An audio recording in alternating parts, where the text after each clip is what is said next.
ጨከነብኝ ጨከነብኝ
እነ ዘማሪ ትምህርትነሽ እነ መምህር ጳውሎስ መልካ ስላሴ እነ ዘማሪ ገብረ ዮሐንስ ሌሎችም አገልጋይ ወንድሞቻችን እነ ዘማሪ ቴዎድሮስ ዮሴፍ እናቱን ወላጅ እናቱን ሲገናኟት እጅግ በጣም መሪር ለቅሶ ነበር። ምእመኑ በእንባ የተራጨበት ቤተ መቅደስ ውስጥ ሆኖ በርካታ ምእመናን በመቅደስ ውስጥ ሆኖ እንግዲህ የክብር አስከሬኑን በሚሸኝበት ጊዜ የነበረው እንደምትመለከቱ ወንድሙ ፍጹም ሊችል አልቻለም። ሀዘኑን መቋጠር አልቻለም። ሌሎችም ምእመናን በተለይ ዘማሪዎቹ እነ ዘማሪ ትምህርትነሽ ጥላሁን እነ ዘማሪ ሊቀ መዘምራን ቴዎድሮስ ዮሴፍ በተገናኟቸው ጊዜ ወንድሞቹን እጅግ በጣም ከፍተኛ የሆነ ለቅሶ ከፍተኛ የሆነ ሀዘን መሪር የሆነ ጩኸት ነው የነበረው።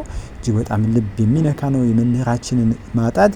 በተለይ ደግሞ ለሚያውቁት አብረው ላገለገሉ እነ ዘማሪ ትምህርትነሽ እስኪ ሀዘኑ ሞቱ የሞት ሞት ነው የሆነባቸው። እጅግ በጣም ከፍተኛ የሆነ ለቅሶ ነበረ። እነ ምርትነሽ በገቡ ጊዜ በተገናኟቸው ወንድሞችን ባገኙ ጊዜ እንግዲህ እንደምትመለከቱት ይገባሉ። እነ መልካ ስላሴ ጳውሎስ መምህር ጳውሎስ እነ ዘማሪ ትምህርትነሽ ጥላሁን በገቡበት ጊዜ ተመልከቱ እንዴት እንደነበረ የለቅሶ ሀዘኑ ድባብ።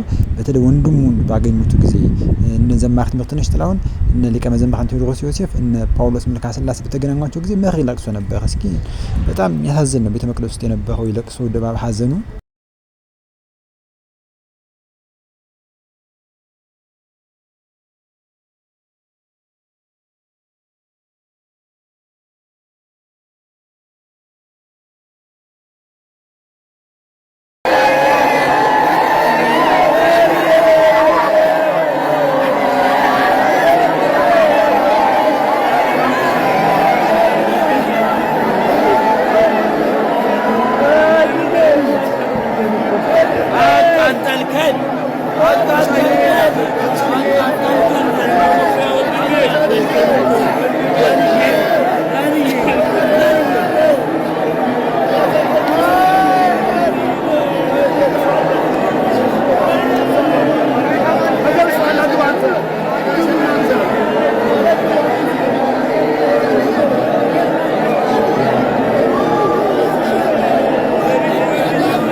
አጎደልከን ዘርዬ አጎደልከን አለው ያልከኝ እናገለግላለን እያልክ ዘርዬ የኔ እውነተኛ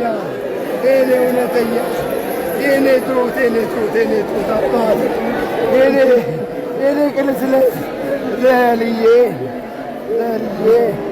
ታላቄ መካሬ መጣለሁ ብሎ ይቀር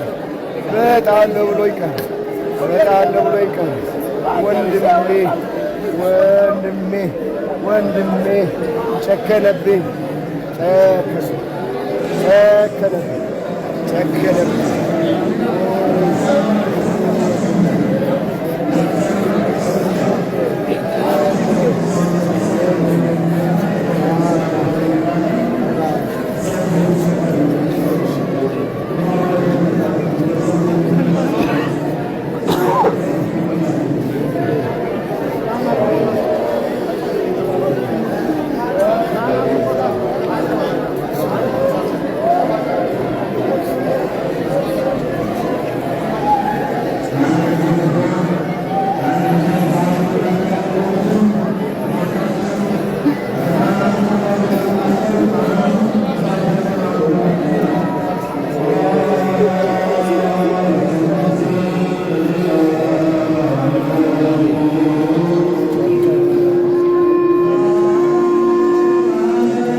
መልካምን ፍሬ የምታፈራ ዛፍ እንግዲህ እንዲህ አይነት ፍሬ ያለበት ሰው ነው መምህራችን መምህር ዘላለም ወንድሙ ማለት ነው። እንግዲህ እርሱ ብቻ ሳይሆን ወንድሞቹ መምህራን ናቸው። የቅድስት ቤተክርስቲያን መምህራን አገልጋዮች ናቸው። አሁን ላይ ስትመለከቱት እንደነበረው ወንድሜ መካሪ እያለ ሲያለቅስ የነበረው እጅግ በጣም ድንቅ መምህር፣ እንደርሱ በበጎ በምግባር በትህትና ቤተክርስቲያንን የሚያገለግል እጅግ በጣም ድንቅ የሆነ መምህር ነው። አጠቃላይ ቤተሰቦቹ በስርዓተ ቤተክርስቲያን ያደጉ በፈሪሃ እግዚአብሔር የኖሩ ቤተክርስቲያንን ከማገልገል ሌላ ስራ የሌላቸው በተለይ መምህር ዘላለም ወንድሙ የሙሉ ጊዜ አገልግሎቱ ስብከት ነበር ማለት ነው።